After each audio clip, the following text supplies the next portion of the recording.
चालू हुए थे।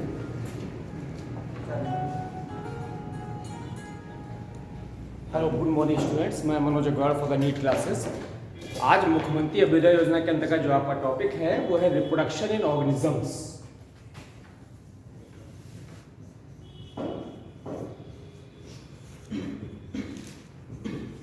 रिप्रोडक्शन इन ऑर्गेनिजम्स, जीवों में जनन।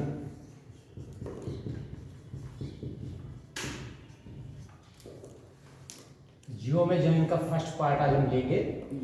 तो सबसे पहले तो हमको पता चाहिए what is the definition of the reproduction, कि जनन किसे कहते हैं। तो इस इन्वायरमेंट में, इस सृष्टि में, इस अर्थ में अपनी रेस को, अपनी प्रजाति को बनाए रखने के लिए लगातार क्या करना पड़ता है, नए ऑफस्प्रिंग प्रोड्यूस करना पड़ता है। इस ऑफस्प्रिंग्स को प्रोड्यूस करने की जो क्रिया है वो क्या कहलाती है, रिप्रोडक्शन कहलाती है। जो रिप्रोडक्शन है, जनन, to maintain the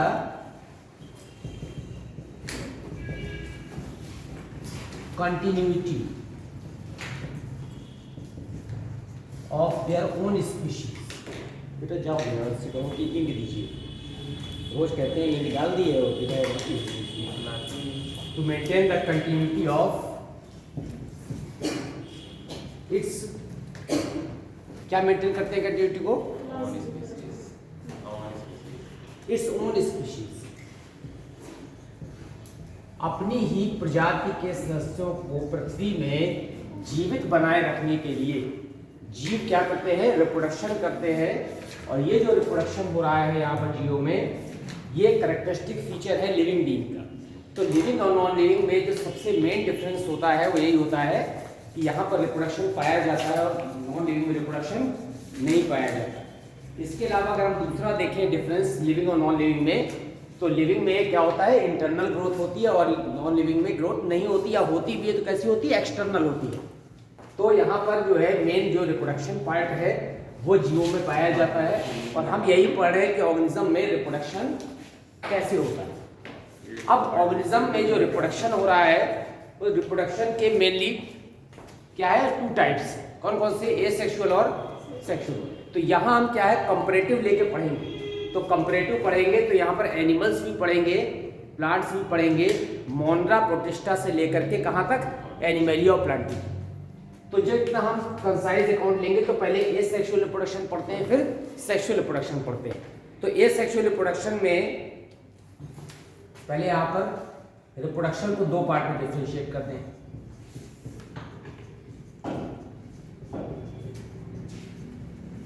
कौन कौन सा है, एसेक्सुअल एंड सेक्सुअल। अब इससे पहले कि हम एसेक्सुअल और सेक्सुअल को डिफरेंशिएट करें, यहाँ पर रिप्रोडक्शन एनिमल्स में भी हो सकता है और किसमें हो सकता है, प्लांट्स में हो सकता है, प्रोकैरियोट्स में भी हो सकता है। लेकिन मेनली दो कैटेगरीज में हमको पढ़ना है, एनिमल्स में और किसमें, प्लांट्स में।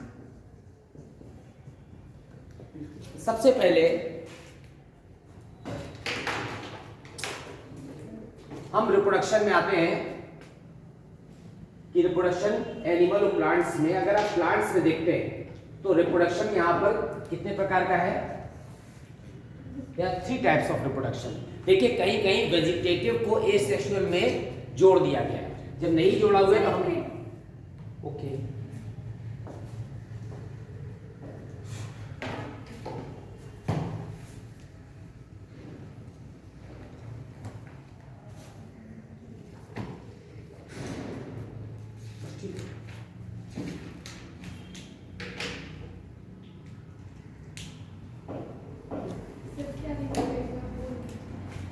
देखिए आप reproduction the process of production of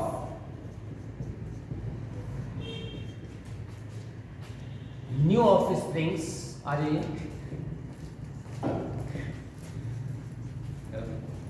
process of production of new offsprings, ठीक है, सिमिलर टू देमसेल्व्स, अपनी तरह के, similar to themselves.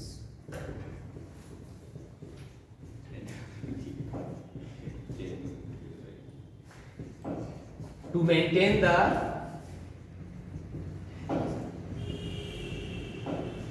continuity of their species, अपनी प्रजाति को लगातार बचाने के लिए, अपनी प्रजाति को सरवाइव कराने के लिए नए ऑफस्प्रिंग्स का प्रोडक्शन क्या कहलाता है? रिप्रोडक्शन कहलाता है।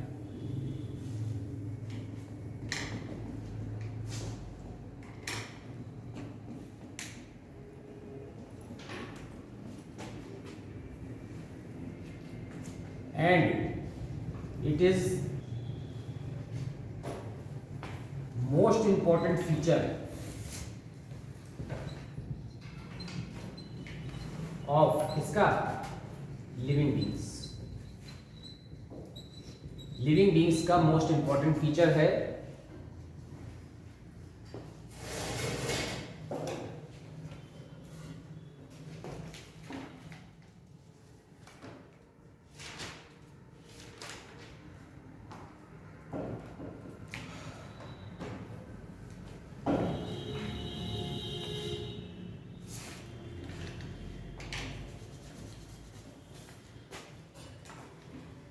हो गया। It involves 4 processes. It consist of 4 process या 4 स्टेप्स। 4 स्टेप होते हैं। पहला होता है यहां पर डीएनए रेप्लिकेशन,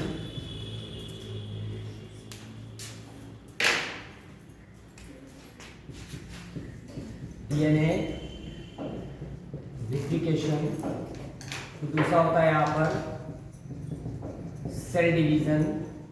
तीसरा होता है फॉर्मेशन ऑफ गैमीट्स या फिर रिप्रोडक्टिव यूनिट्स। जो इन्हें गैमीट्स हो, क्योंकि हो सकता है एसेक्सुअल रिप्रोडक्शन हो तो गैमीट्स ना हो, तो formation of reproductive units, formation of reproductive units. और लास्ट स्टेप क्या आएगा? Production of offsprings. ठीक है, देखिए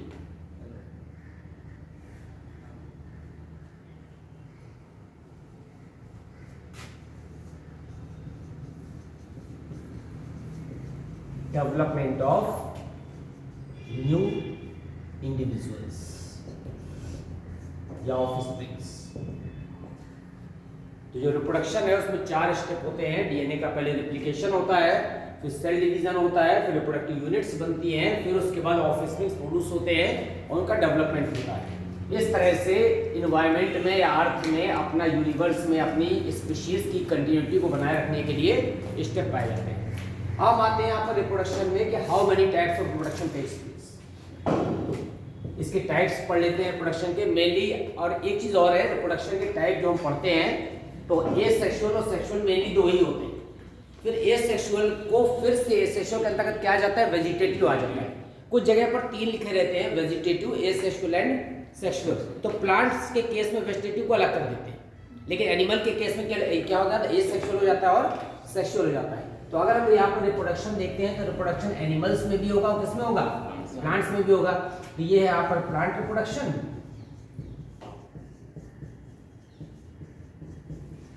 तो प्लांट रिप्रोडक्शन वाया 3 मीन्स, 3 तरह से हो सकता है। देखिए plant reproduction via 3 means.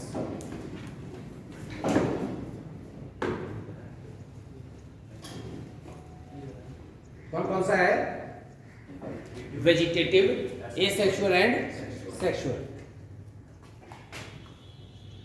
Vegetative, asexual and sexual.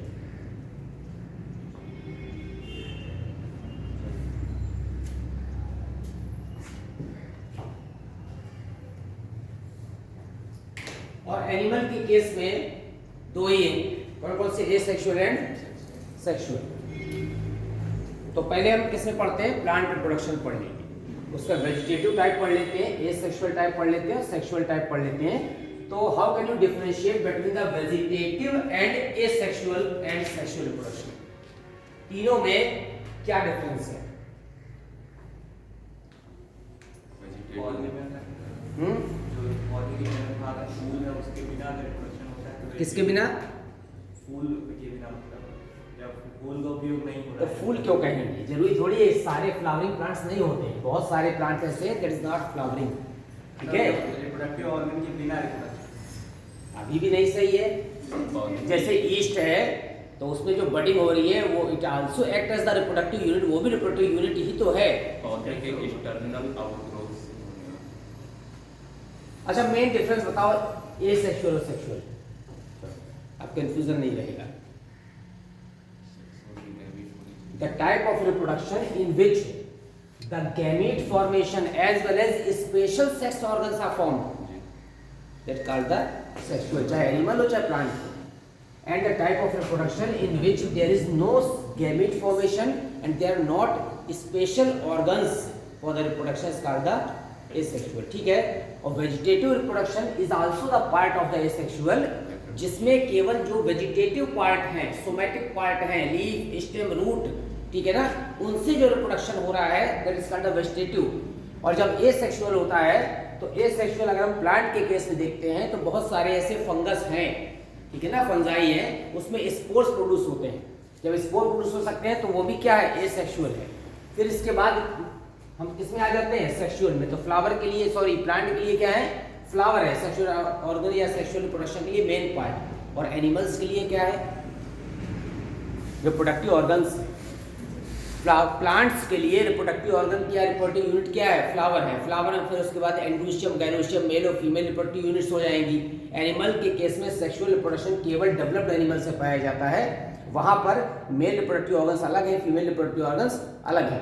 तो पहले हम यहाँ पर क्या पढ़ लेते हैं, वेजिटेटिव पढ़ लेते हैं। वेजिटेटिव के बाद फिर क्या पढ़ लेंगे, एसेक्सुअल पढ़ लेंगे, फिर पढ़ लेंगे sexual.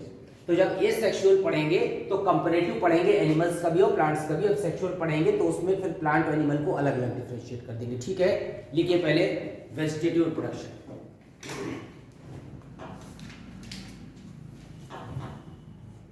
Vegetative reproduction, the type of reproduction, the type of reproduction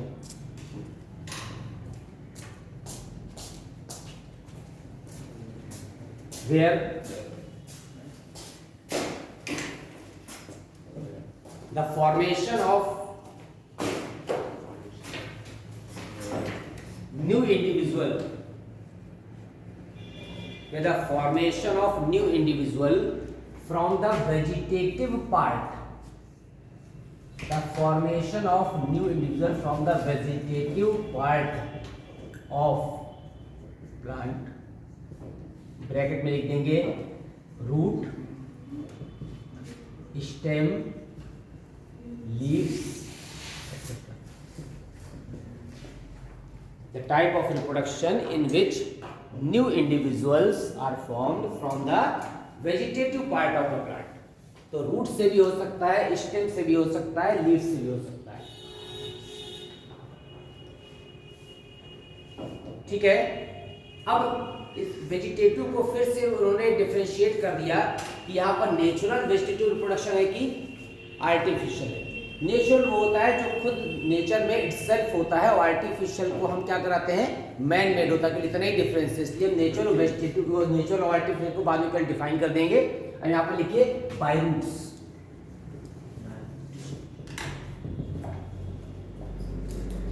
क्या नाम लिख देना है आपको, by roots.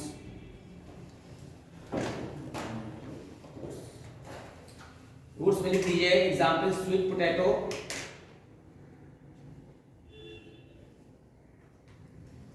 Sweet potato, dahlia, Tinospora,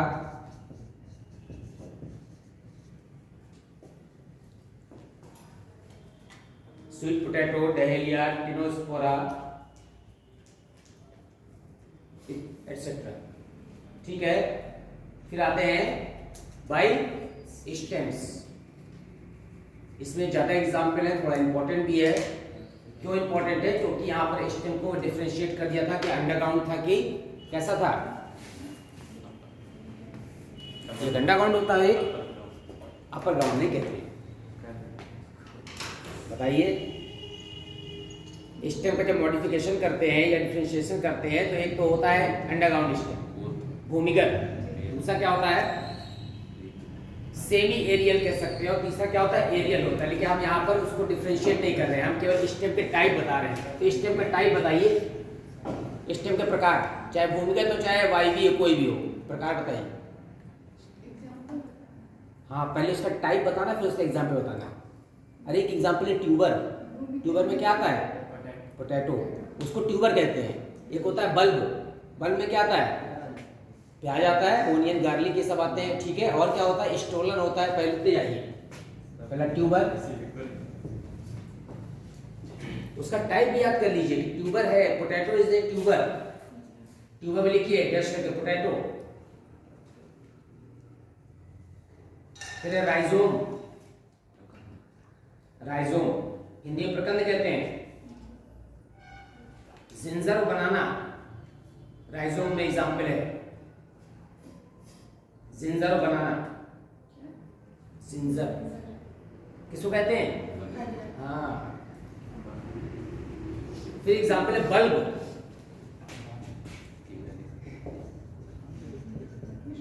bulb में क्या आएगा ओनियन और गार्लिक, ओनियन का बॉटनिकल नेम, हाँ शाबाश ओनियन, और गार्लिक का ओनियन क्या होता है एलियम सीपा, गार्लिक का अरे allium sativum, garlic allium sativum. प्याज लहसुन वर्टिकल नेम भी लर्न कर लीजिए, ओनियन,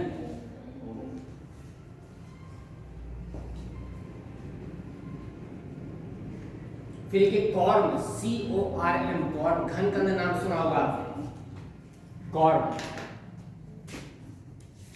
हिंदी में कहते हैं घन कंद। इसमें एग्जांपल है एमार्फोफाइलस, जमी कंद कहते हैं एमार्फोफाइलस।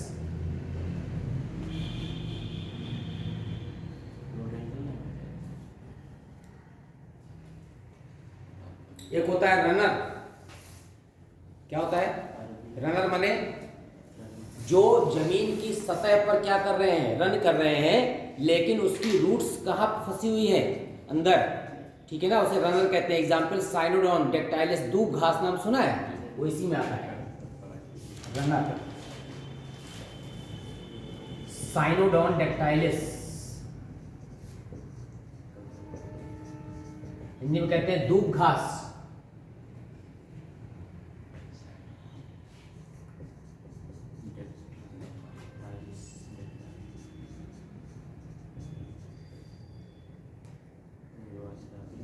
दूब घास। फिर सकर क्राइसेंथेमम कहते हैं, एग्जाम्पल है उसका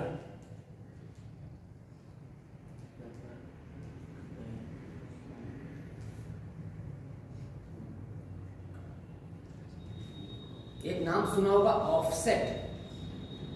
जलीय पौधों में जब आप कभी मॉडिफिकेशन पढ़ेंगे, पौधों में अनुकूलन, एक आता है ऑफसेट। ऑफसेट में आता है पिस्टिया, क्या आता है पिस्टिया, ट्रापा, पिस्टिया इसी में आते हैं, ठीक है, ऑफसेट है।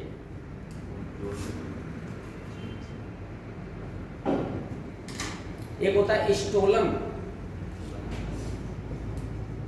स्टोलन क्या होता है जल में जो भूमिगत ऐसे तने होते हैं इसको स्टोलन कहते हैं, ठीक है। बताइए कोई एग्जाम्पल।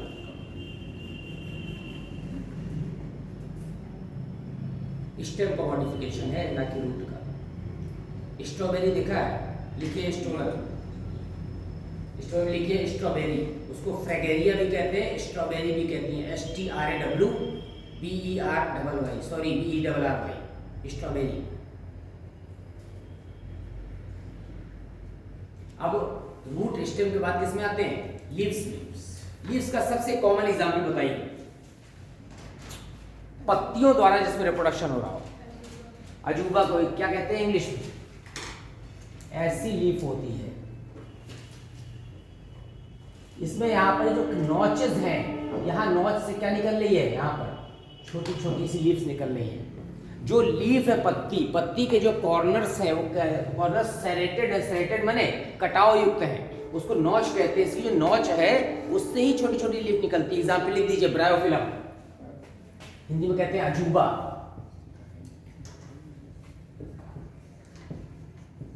ब्रायोफिलम, अजूबा।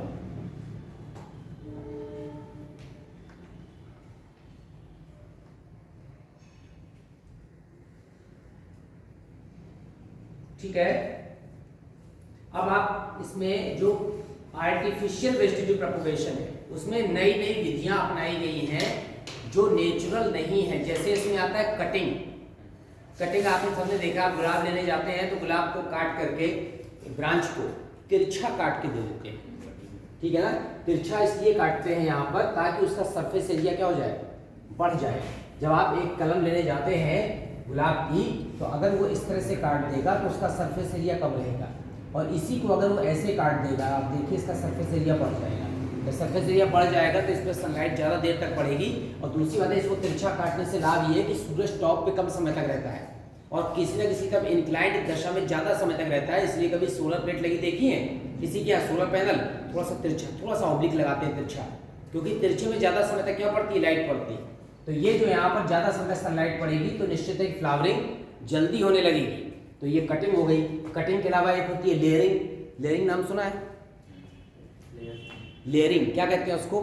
जैसे उसमें कोई ब्रांच है जिसमें लोच होती है तो उस ब्रांच को खींच करके और मिट्टी के नीचे दबा के थोड़ी मिट्टी ऊपर से चढ़ा देते हैं। तो जब थोड़ी सी मिट्टी ऐसे चढ़ा देते हैं उसके ऊपर तो कुछ समय बाद जो अंडरग्राउंड पार्ट हो गया है यहाँ से क्या निकलने लगती है, रूट से, तो इसको मेन प्लांट से काट देते हैं तो एक नया पौधा तैयार हो गया।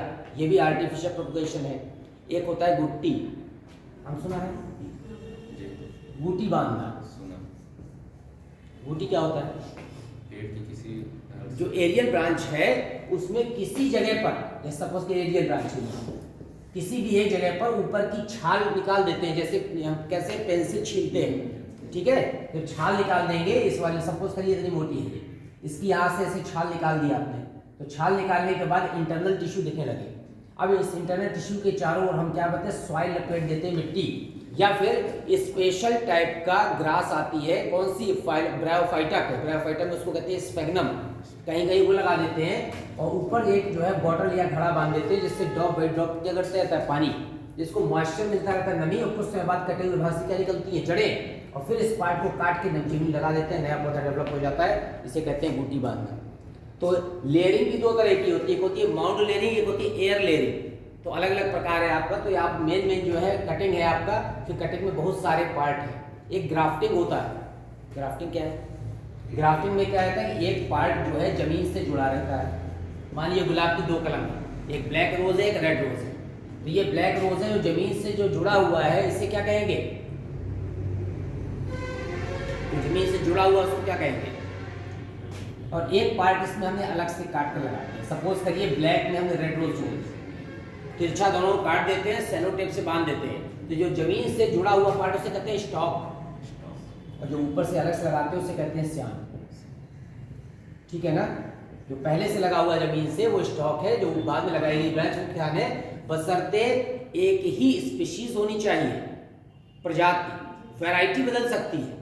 जैसे हम गुलाब लगा रहे हैं तो दोनों गुलाब की कलम हो, क्योंकि क्रोमोसोम सेम होंगे, केवल वैरायटी बनता हो सकता है, एक ब्लैक रोज हो सकता है, एक रेड रोज हो सकता है, तब तो सक्सेसफुल होगा। तो जैसे अब इसको यहाँ बांधते हैं तो वेस्कुलर बंडल कुछ समय बाद जुड़ जाते हैं और फिर लगातार यहाँ से वाटर कंडक्शन और फ्लोएम से फूड कंडक्शन होने लगता है और फिर आसानी से क्या हो जाती है, यहाँ पर फ्लावरिंग होने लगती है। तो वेजिटेटिव रिप्रोडक्शन का सबसे इंपॉर्टेंट पार्ट, सबसे ज़्यादा फायदा ये है कि कम समय में ज़्यादा से ज़्यादा पौधों का कल्चर किया जा सकता है। ठीक है, और मन चाहे मनपसंद कलर के फ्लावर डेवलप किया सकते हैं। जैसे हमने ब्लैक और रेड दोनों को जोड़ दिया तो हो सकता है इसमें जो गुलाब निकलेगा हो सकता है वो दोनों के स्पॉट हो उसमें ब्लैक और रेड के, या हो सकता है कि ब्लैक और रेड कलर मिक्स हो जाए, जो नया कलर प्रोड्यूस हो जाएगा। ये वेजिटेटिव रिप्रोडक्शन के क्या है, फायदे। ठीक है, लिखिए नीचे लाइन से, वेजिटेटिव रिप्रोडक्शन नेचुरल या आर्टिफिशियल हो सकता है। वेजिटेटिव रिप्रोडक्शन नेचुरल या आर्टिफिशियल हो सकता है। करते हैं, वेजिटेटिव रिप्रोडक्शन नेचुरल या आर्टिफिशियल हो सकता है।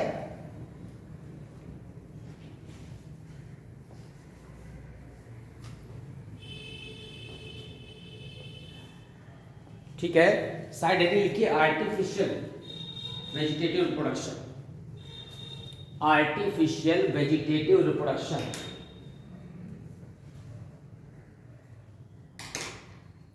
डैश करके लिख दीजिए मैन मेड, मनुष्य द्वारा जो कराया जा रहा है आर्टिफिशियल।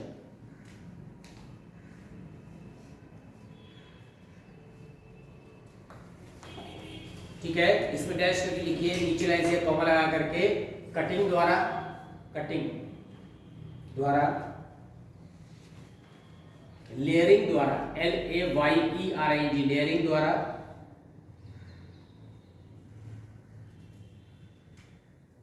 या ग्राफ्टिंग द्वारा। कटिंग, लेयरिंग, ग्राफ्टिंग, एक और जोड़ दीजिए, या ऊतक संवर्धन, माइक्रो प्रोपगेशन। ये इंपॉर्टेंट है, माइक्रो प्रोपगेशन।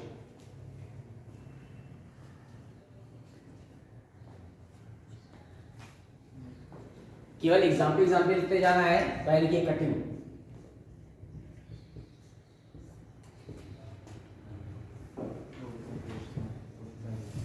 ऑब्लिक स्टेम या ब्रांचेस आर कटेड, तिरछा काट देते हैं।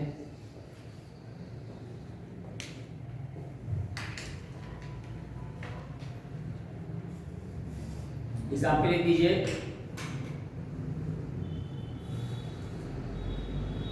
शुगर केन, रोज,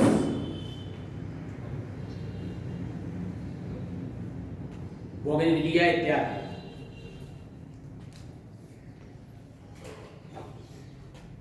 शुगर केन, रोज, बोगनविलिया, फ्लावरिंग प्लांट्स है bougainvillea etcetera.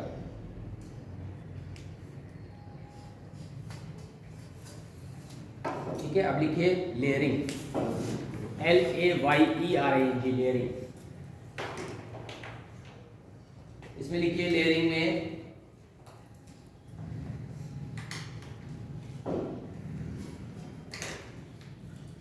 Fibrous roots are developed, Hindi में कहते हैं अपस्थानिक जड़ें, एडवेंटिशियस रूट्स भी कहते हैं। फाइब्रस रूट्स आर डेवलप्ड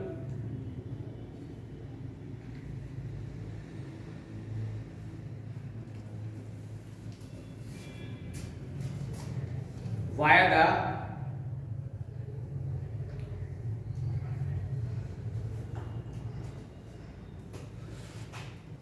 क्या करते हैं, उसको ऊपर से जब छीलते हैं किसी ब्रांच को तो उसको क्या कहते हैं इंग्लिश में?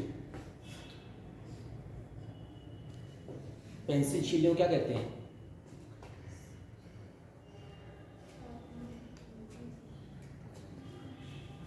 शार्पनिंग। क्या कहते हैं? शार्पनिंग। मुझको भी इंग्लिश बहुत नहीं आती, इसे सोचना पड़ा। मैं इरेज दिमाग में आ रहा था, फिर लगा नहीं, मैंने बिगाड़ना होता है। By sharpening and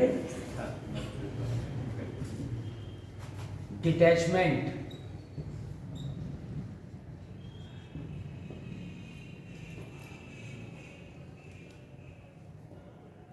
from mother plant.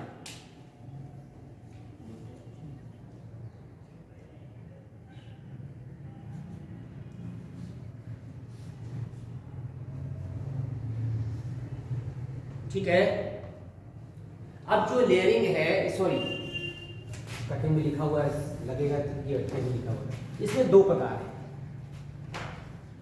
एक लिखा होता है बुक में माउंड लेयरिंग, या उसको मड लेयरिंग कहते हैं। ठीक है, जो लेयरिंग है वो दो तरह की है, और दूसरी होती है एयर लेयरिंग। कोई को कहाँ नहीं लिखना है, समझ लीजिए। माउंट या मड लेयरिंग कहते हैं, दूसरे को एयर लेयरिंग। इसमें क्या होता है, ये जो हमारी ब्रांच है, इस ब्रांच को ऐसे खींच करके मिट्टी के नीचे दबा दिया जाता है, तो मड लेयरिंग। एयर लेयरिंग में क्या होगा कि जो हमारा प्लांट लगा हुआ है, इसकी एक ब्रांच में यहीं पर इसको शार्प करके और यहीं पर क्या लगाते हैं, ग्रास बांध देते हैं, ताकि इसमें मॉइस्चर मिलता है। तो ये क्या है, एयर लेयरिंग। इसी का दूसरा नाम है जूटीवाल। ऐसे बना तो हम एग्जाम्पल लिखते हैं, branch inserted below the ground, below the ground।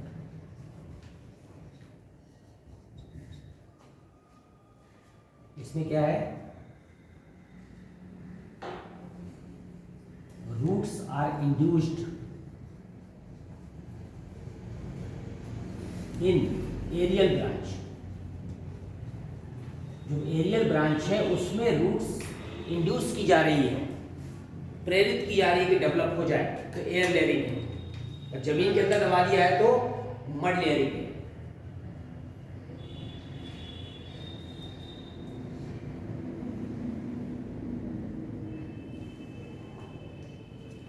अब इसके लिए देखिए बहुत बढ़िया यूज होता है, वर्ड यूज होता है वायर गर्डनिंग। जो हमने शार्पनिंग लिखा था ना, उसके लिए और एक टेक्निकल वर्ड है वायर गर्डलिंग। गर्डलिंग मैंने होता है ऊपर की छाल को निकाल देना, वायर गर्डलिंग।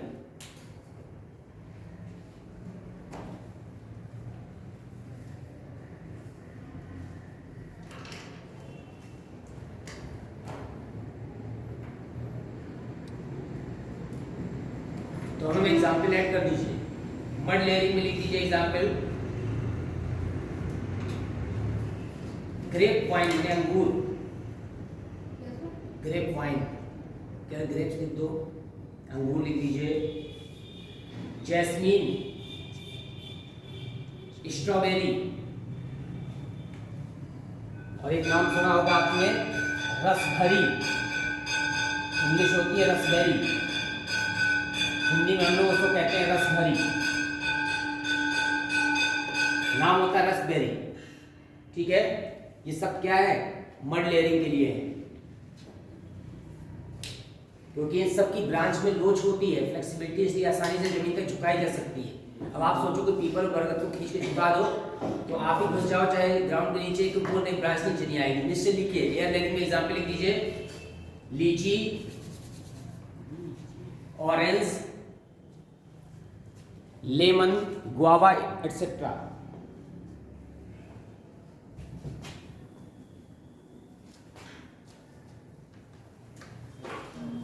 थोड़े वुडी प्लांट्स होते हैं, काष्ठीय पौधे हैं, इसलिए ऐसा होता है। अब लिखिए ग्राफ्टिंग, ग्राफ्टिंग हिंदी में शायद रोपण कहते हैं इसको, ग्राफ्टिंग रोपण। नाम से समझ में आ रहा है कि एक पार्ट पर दूसरा पार्ट क्या किया गया है, रोपा गया, प्लेस्ड किया गया। लिख दीजिए इसमें, new variety are produced by joining of two plants, new variety is produced by joining of two different plants of the same species, two different plants of the same species, जात प्रजाति एक ही होनी चाहिए। इसमें रोज में आप सोचें कि हम जो है गुआवा को ऐड कर दें, या फिर जो है किसी दूसरे को ऐड कर दें, या मैंगो को ऐड कर दें, या मैंगो और किसी को गुआवा कर दें, तो नहीं हो सकता है, क्योंकि क्रोमोसोम नंबर क्या करेंगे, डिफर कर जाएंगे, तो वेस्कुलर बंडल से कनेक्शन नहीं होगा। In which the rooted part, in which the rooted plant is called stalk, in which the rooted part,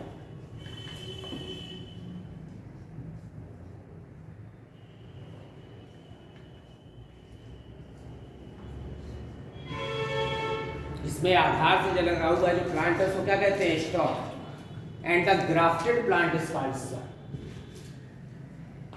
board में लिख देता हूं मैं, आप देख लीजिए अगर कोई कंफ्यूजन है। जो रूटेड पार्ट है that is called the stock and the grafted plant is called the stem.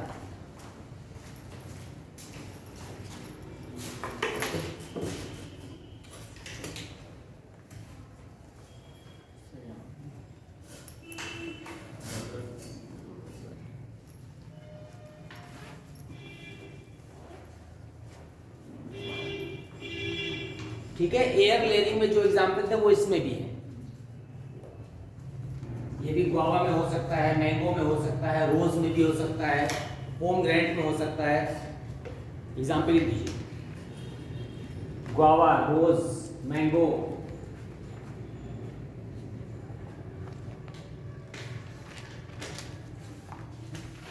Guava, rose, mango, pomegranate etcetera. जो मोस्ट इंपॉर्टेंट पार्ट है इसका वेजिटेटिव प्रोडक्शन का, that is called the micro propagation.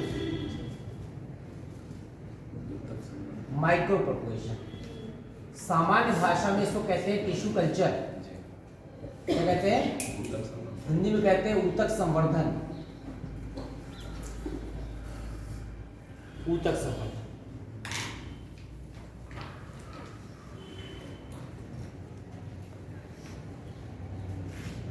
Micro propagation को हिंदी में कहते हैं सूक्ष्म प्रवर्धन। तो आपको पता है जो सेल्स होती हैं वो माइन्यूट होती हैं, टिश्यू के माइन्यूट होते हैं। तो सूक्ष्म प्रवर्धन कह लीजिए, चाहे ऊतक संवर्धन कह लीजिए, सब सेम है। इसका बेनिफिट क्या है यहाँ पर कि लेबोरेटरी में एसेप्टिक कंडीशन में माइन्यूट लेवल पर बहुत कम समय में लार्ज स्केल में प्लांटलेट का प्रोडक्शन कर सकते हैं। अब माइक्रो प्रोपगेशन के लिए हमेशा जो टिश्यू या सेल लेते हैं, the cell are always incised, निकाले जाते हैं फ्रॉम द एपेक्स। ये क्या है? ये शूट एपेक्स। तो हमेशा शूट एपेक्स से ही टिश्यू या प्लांट सेल निकाले जाते हैं। क्यों? ये जो टिश्यू निकाले गए हैं यहाँ से, कहाँ से निकाले गए हैं? शूट एपेक्स से। क्यों? रूट से क्यों ले सकते हैं? ग्रोथ। यहाँ पर मेरिस्टेमेटिक टिश्यू होता है। मेरिस्टेमेटिक टिश्यू में तो एक तो लगातार डिवीजन से वहाँ पर टिश्यू की संख्या कम नहीं होती। दूसरा पार्ट है कि शूट एपेक्स में they contains the meristematic tissue which has the power of division continuously. लगातार विभाजन की क्षमता होती है और इतना फास्ट डिवीजन होता है कि कोई भी माइक्रोऑर्गेनिज्म या कोई भी पैथोजन या कोई भी जर्म्स उतनी तेजी से डिवाइड नहीं कर सकता है। तो पैथोजन ऑलरेडी नष्ट हो जाता है, अगर होता है यहाँ पर नष्ट हो जाता है। तो यहाँ से जो टिश्यू निकालेंगे इसको डालेंगे किसमें? कल्चर मीडियम में। अब जब कल्चर मीडियम में आप रखेंगे तो ये टिश्यू जो है तेजी से क्या करेगा? मल्टीप्लाई करेगा। अब टिश्यू जब तेजी से मल्टीप्लाई करेगा कल्चर मीडियम में, तो उसके बाद जो बनेगा उसे क्या कहेंगे? उसे कहेंगे एक्सप्लांट, या फिर पहले बनेगा कैलस। क्या बनता है? कैलस। कैलस क्या है? It is the unorganised mass. Unorganised, क्या आप फेंक बेटा लिखिए कहीं से?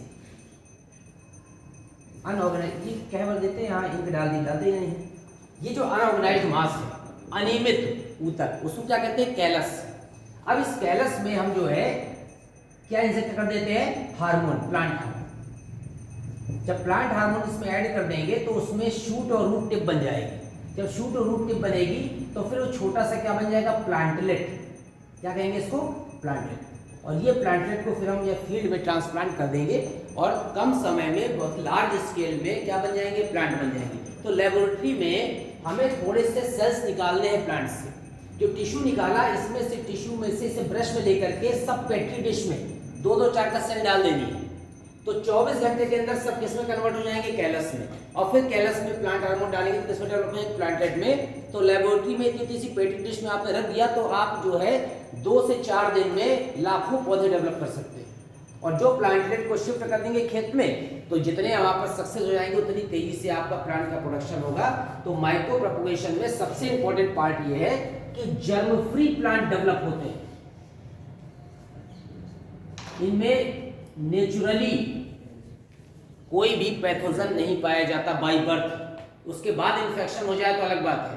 तो ये माइक्रो प्रोपगेशन से जर्म फ्री प्लांट प्राप्त करने का सबसे चीपेस्ट और सबसे फास्टेस्ट मेथड क्या कहलाता है? Micro propagation. और चूंकि ये काम लेबोरेटरी के अंदर किया जाता है, इसलिए जर्म्स का इन्फेक्शन नहीं हो पाता और प्लांटलेट बहुत तेजी से क्या करते हैं? डेवलप हो जाते हैं। लिख दीजिए इसे। It is the fastest and cheapest method. ये सबसे तीव्र गति का और सबसे सस्ता तरीका है। It is the fastest and cheapest method.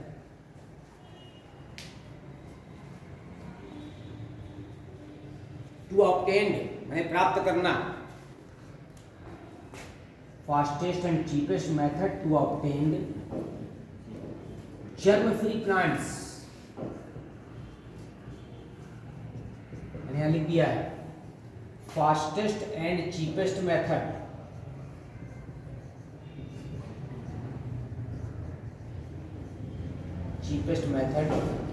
to obtain germ-free plants in laboratory, प्रयोगशाला।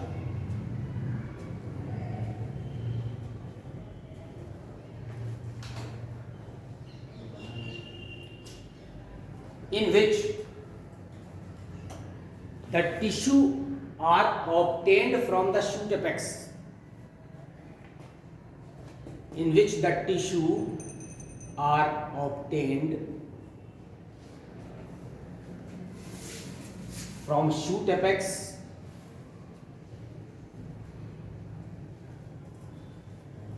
and placed in culture medium,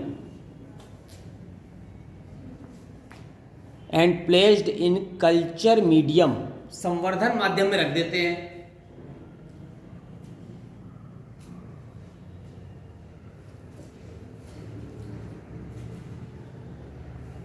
Then the unorganized mass in which the tissue are obtained from shoot apex and placed in culture medium, संवर्धन माध्यम में। Culture medium काहे का होता है? Mostly एगार एगार यूज करते हैं जो एल्गी से प्राप्त होता है। कौन से एल्गी से? जेलिडियम से, जेलिडियम और ग्रेसिलेरिया से एक शहद की तरह का गाढ़ा पदार्थ प्राप्त होता है, it's called the agar agar, that is used as the best medium for the culture of the plants and microbes. तो अब इसको कल्चर मीडियम में रखा। Then the unorganised mass of tissue are obtained, then the unorganised mass of tissue या specially the unorganised mass, bracket में लिख दो callus, are formed. Unorganised mass bracket में लिखो कैलस इज ऑब्टेन्ड या इज फॉर्म्ड। पहले एक अनियमित ऊतक बनता है and in the presence of plant hormone, जब उसमें प्लांट हार्मोन देते हैं तो क्या बन जाते हैं? Plantlets. And in the presence of plant hormone plantlets are formed, in the presence of plant hormone, सब लिखा हुआ है बोर्ड में, in the presence of plant hormones plantlets are formed, छोटे छोटे पौधे बन जाते हैं, शिशु पौधे, ठीक है ना। उसके बाद का स्टेप पता है आपको, फील्ड में ट्रांसफर कर देते हैं।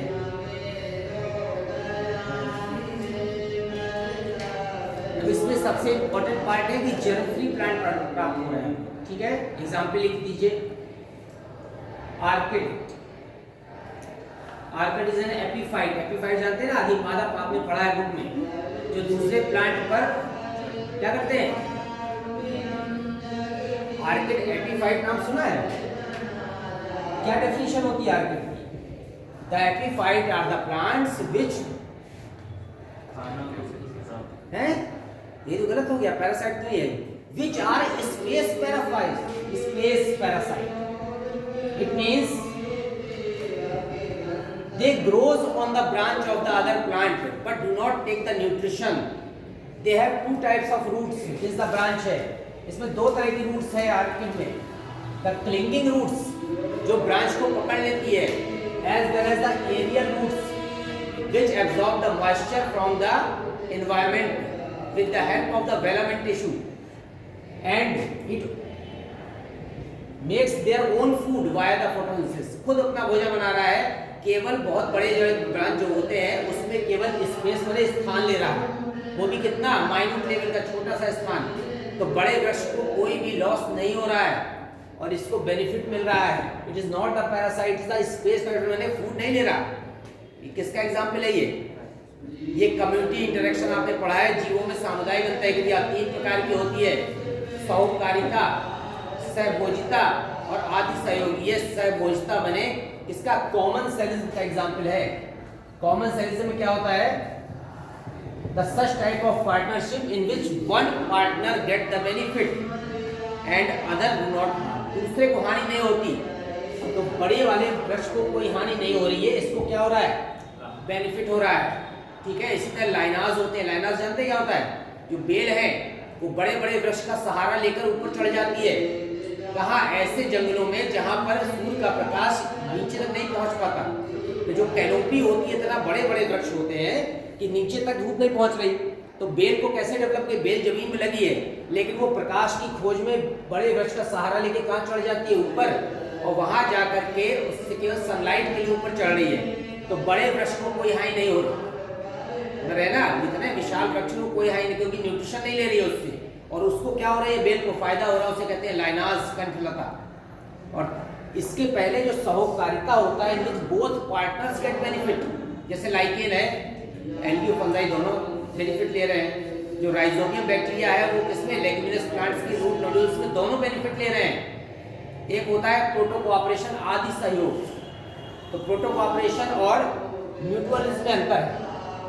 जो हमारा सहोकारिता है, which both partners get benefit and both are interdependent to each other and there is the क्या है, परमानेंट रिलेशनशिप। जैसे लाइकेन में दोनों को अलग कर देंगे, दोनों की डेथ हो जाएगी, किसकी, एल्गी और फंजाई की।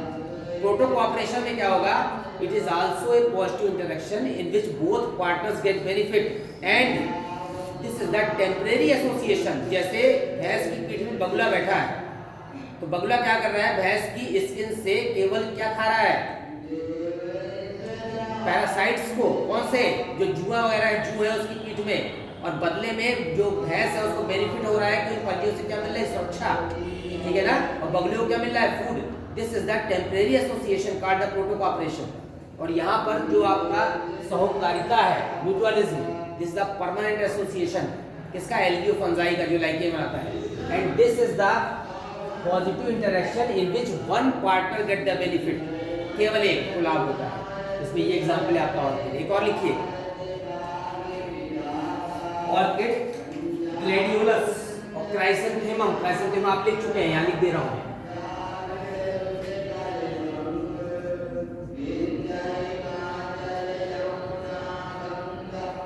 Carnation, gladiolus, these are all the examples of the micro propagation. इन सब में माइक्रो प्रोपगेशन हो सकता है।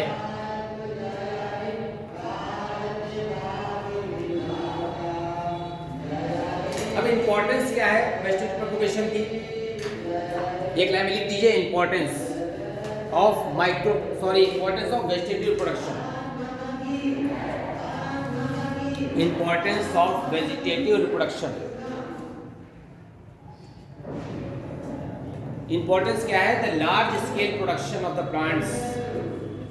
Large scale production of the plants लिखा हुआ है, large scale production of the plants in A short time, बहुत कम समय।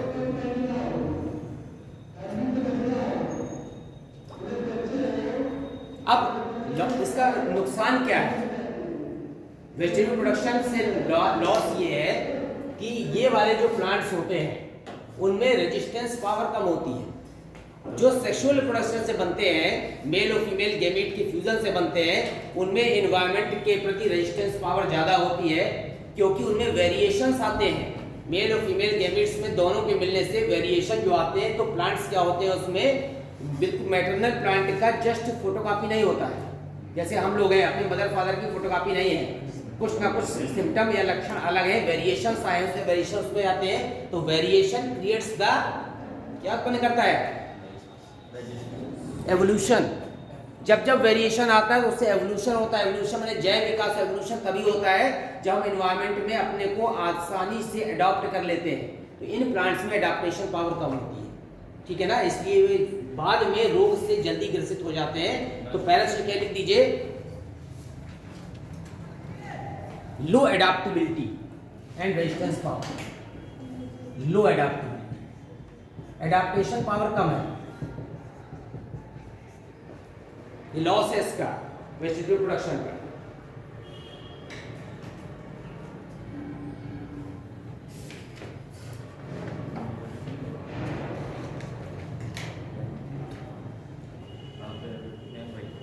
ठीक है, अब जल्दी से 2 लाइन में वो भी लिख दें। यहां पर लिखे ए सेक्सुअल रिप्रोडक्शन,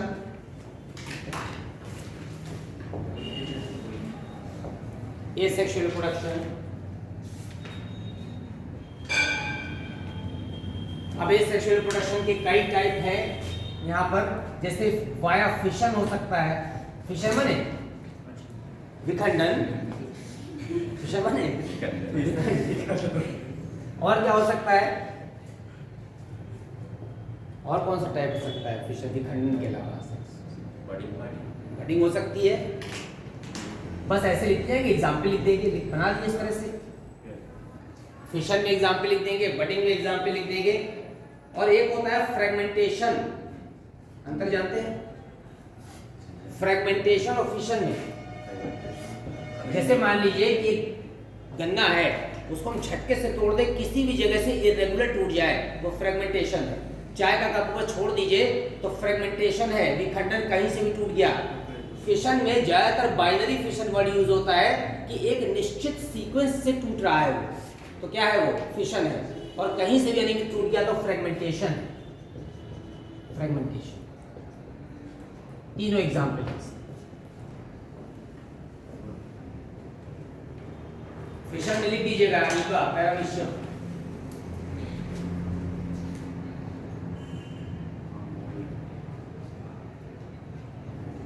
फिशन में अमीबा पैरामीशियम। बडिंग आपको पता है ईस्ट और हाइड्रा सबसे मोस्ट कॉमन है, ईस्ट और हाइड्रा।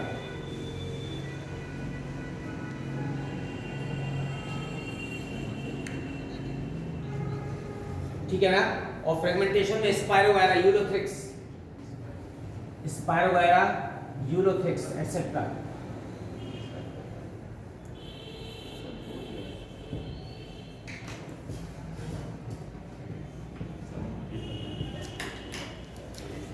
हरिंडाली एगेमोस्पर्मी, हिंदी में कहते हैं अनिषेक बीजता। एगेमोस्पर्मी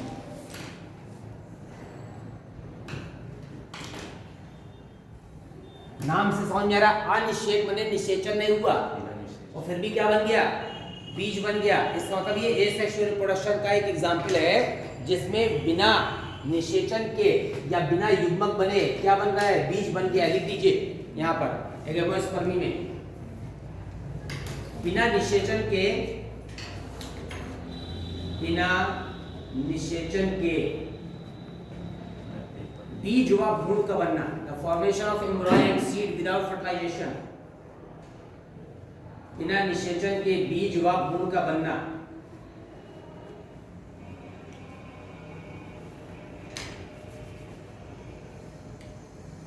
ठीक है, जो अलैंगिक विधि से होता है।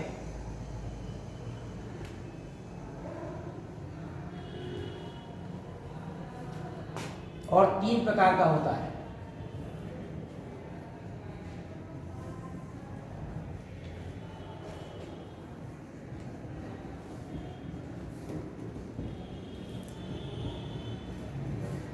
ऐसे 3 प्रकार बना दीजिए।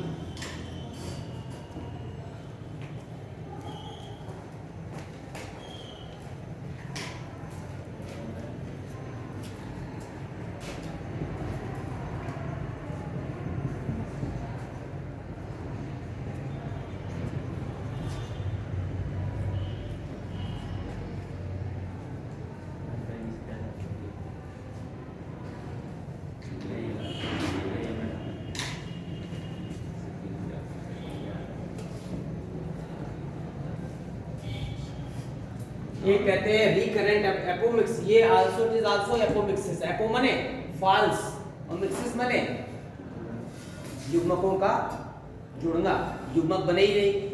तो फॉल्स तरीके से युग्मकों के निर्माण से जब क्या बन जाता है, सीड, तो उसको कहते हैं एगेमोस्पर्मी। दूसरा नाम है एपोमिक्सिस। वो 3 तरह का है, रिकरेंट एपोमिक्सिस, एडवेंटेटिव एम्ब्रियोनी और नॉन रिकरेंट एपोमिक्सिस। दो लाइन में डेफिनेशन लिख लेना बस तीनों का। रिकरेंट एपोमिक्सिस, एडवेंटेटिव एम्ब्रियोनी और नॉन रिकरेंट एपोमिक्सिस।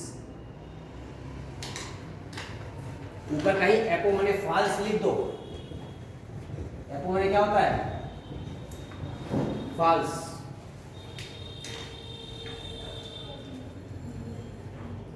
ठीक है, इसकी हिंदी कहते हैं असंग जनन। विक्टलर ने खोजा था असंग जनन। छोटे छोटे शॉर्ट नोट जहां दिए रहते हैं बुक में वहां लिखा रहता है असंग जनन। लिखिए इसमें द्विगुणित माने डिप्लॉयड,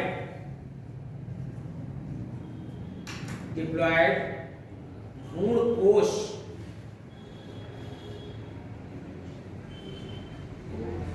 डिप्लॉयड भ्रूण कोश माने एम्ब्रॉय सैक। एम्ब्रॉय सैक जानते क्या होता है? ये पूरा एम्ब्रॉय सैक है। किसके अंदर है? ओव्यूल के अंदर है। ये पूरा एम्ब्रॉय सैक है। ये डिप्लॉयड है विद डिप्लॉयड टू एन क्या है यहां पर? डिप्लॉयड क्या है? एग। लिखिए द्विगुणित भ्रूण कोश एवं द्विगुणित अंडाणु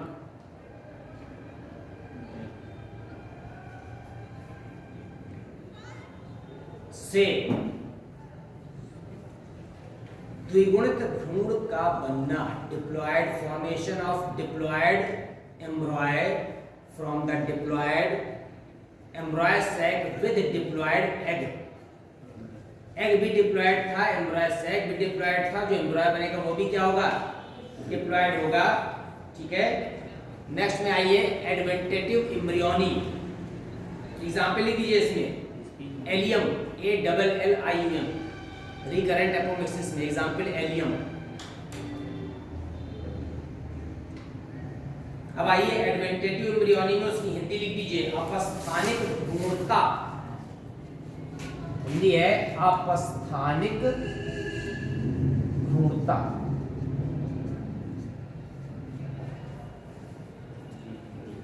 इसमें लिखिए द्विगुणित बीजाणुोद्भिद कोशिका से, डिप्लॉयड स्पोरोफिटिक सेल से, डिप्लॉयड स्पोरोफिटिक सेल माने द्विगुणित बीजाणुोद्भिद कोशिका से द्विगुणित भ्रूण का बनना,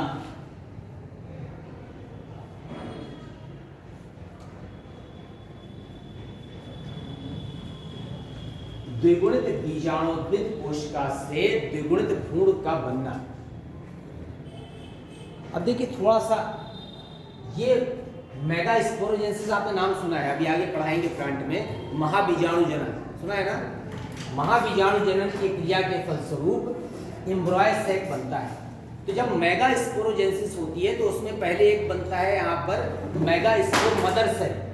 जो मेगास्पोर मदर सेल होती है वो होती है द्विगुणित। अब जब मेगास्पोर मदर सेल डिवाइड करती है तो 4 मेगास्पोर बनते हैं और बुक में लिखा रहता है 4 में से 3 नष्ट हो जाते हैं और एक सिंगल रह जाता है, that is called the megaspore. तो अभी ये डिप्लॉयड था, अभी कैसा हो गया? हैप्लॉयड हो गया। जब ये हैप्लॉयड हो जाएगा मेगास्पोर तो बाद में ये मेगास्पोर आकार में बढ़ के क्या लाएगा? एम्ब्रॉय सैक, भ्रूण कोश। और एम्ब्रॉय सैक के अंदर पहले एक केंद्रक था। अब ये केंद्रक सूत्र डिवाइड करेगा तो 1 से कितने हो जाएंगे? 2। फिर दोनों डिवाइड करेंगे तो 2 से 4। फिर ये चारों डिवाइड करेंगे तो 4 से 8। 8 में चले जाएंगे 3 इस कॉर्नर पर और 3 इस कॉर्नर पर, 2 कहाँ रह जाएंगे? बीच में। टुवर्ड्स द माइक्रोपाइल जो पहुंचेंगे बीजाणु जो आएगी तब that is called the egg apparatus। और इसके अपोजिट एंटीपोडल सेल और 2 बीच में, सब के सब के हैप्लॉयड हैं।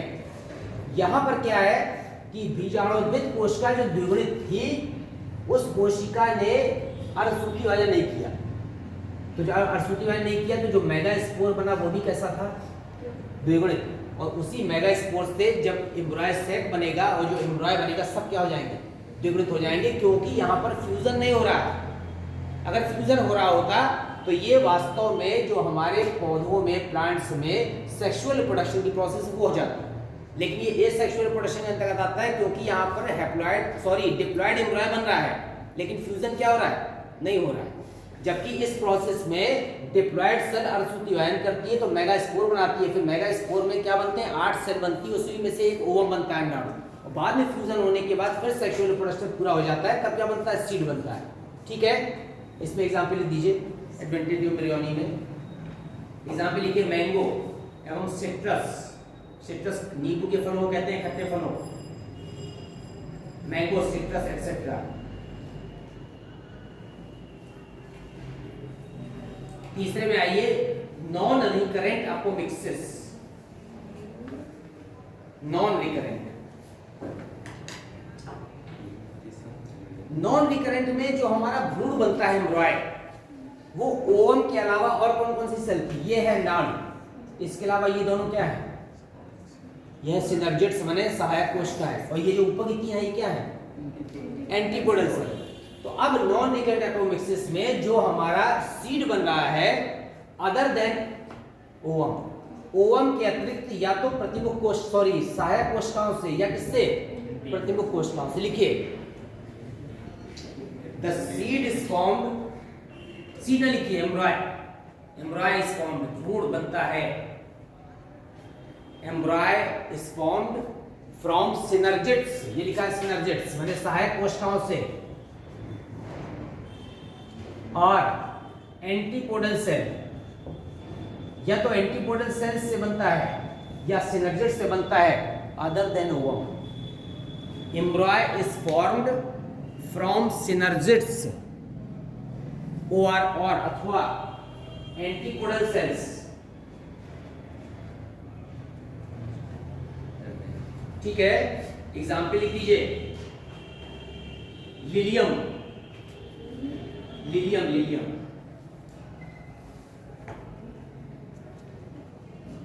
अब जब आप आगे डिटेल में पढ़ेंगे तो इसमें पर दो कंडीशन आ जाती है, एक होता है एपोस्पोरी, एक होता है एपोगैमी। अक्सर एग्जाम में पूछते हैं एपोस्पोरी, एपो माने फाल्स, तो एपोस्पोरी, एपो माने फाल्स, स्पोरी माने द्विगुणित। तो अगुणित कोशिकाओं से या गैमेटोफाइट से फाल्स तरीके से स्पोरोफाइट बन रहा है। स्पोरोफाइट कब बनता है, जब फ्यूजन होता है, तो फ्यूजन नहीं हो रहा, विदाउट फ्यूजन के फाल्स तरीके से गैमेटोफिटिक जनरेशन किसे बन रही है, स्पोरोफिटिक में, तो उसे कहेंगे एपोस्पोरी। और दूसरा होता है एपोगैमी, एपो माने फाल्स, गैमी माने गैमेटोफाइट। तो यहाँ पर जो द्विगुणित कोशिका है या स्पोरोफिटिक जनरेशन है वो बिना अर्धसूत्रीय वायन के किसमें बदल रही है, गैमेटोफाइट में, बिना अर्धसूत्रीय वायन के किसमें बदल रही है, गैमेटोफाइट में। यह है एपोगैमी। तो एपो माने होता है फाल्स, अगर लिखा है एपोस्पोरी का मतलब है असत्य तरीके से द्विगुणित कोशिका का निर्माण, और एपोगैमी माने असत्य तरीके से किसका, अगुणित कोशिका का निर्माण। तो दो प्रकार इसमें आते हैं, एपोस्पोरी, एपोगैमी। अब बचा सेक्सुअल रिप्रोडक्शन, वो नेक्स्ट टर्म में लेंगे।